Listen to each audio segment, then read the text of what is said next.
tallafi ga abar ƙaunar sanai duwa. Kika bar ni ya zanayi watakila duniyar bazan kwana ba. Ko da cikin mafarki batun da kike ban zaci zaki ba. Da hankalin kiki yo tunani kar ki biye wazancan gawa.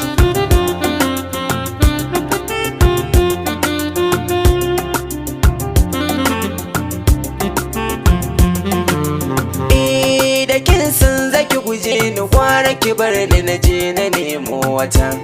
Da sanki ne na saba da sanki nake komai ki ban mafita. Ko da baki tare da ni na rantse ba na hangen wata.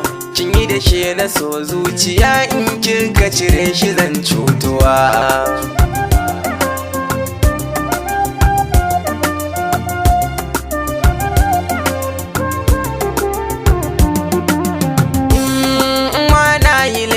Ki zo ki faɗa mini ni da ke tun wuri. Shirin zigar gawaye ne ko kin canja hali ina nazari. Na ji hadisi da akwai alkhairi a cikin jinkiri. Ba zan boye zancen ba so na kishi yayi wa jiki garkuwa.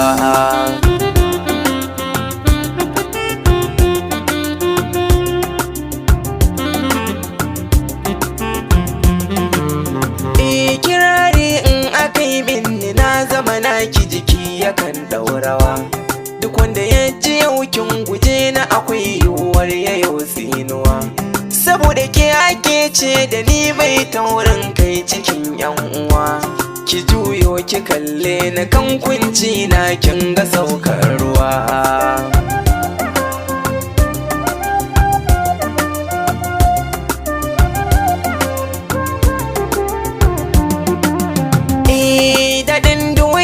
Kai zama da masoyin gaskiya shi yafi. Wayo na Allah yau gani nan a duhu kin kasa ban tallafi. Ki tuna masu sharri da kullun ke bin mu suna kwakwafi. Ki rike hannuwa na ki man sutura kar in shige dimuwa.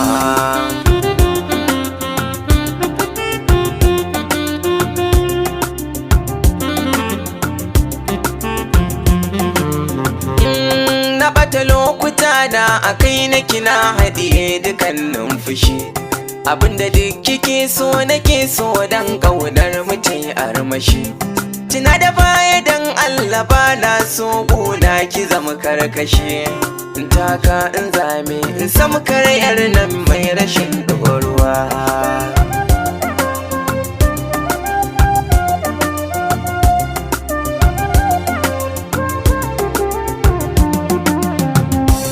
Ki ɗauka kamar kotunan zuwa adalci nake nema. Ki yanke hukunci bisa tsoron Allahu mai girma. Adalci kika yi min ko akasin haka kin sani ke ma. Ban cutar da ke ba a dankan Ƙur'ani na yoran zuwa.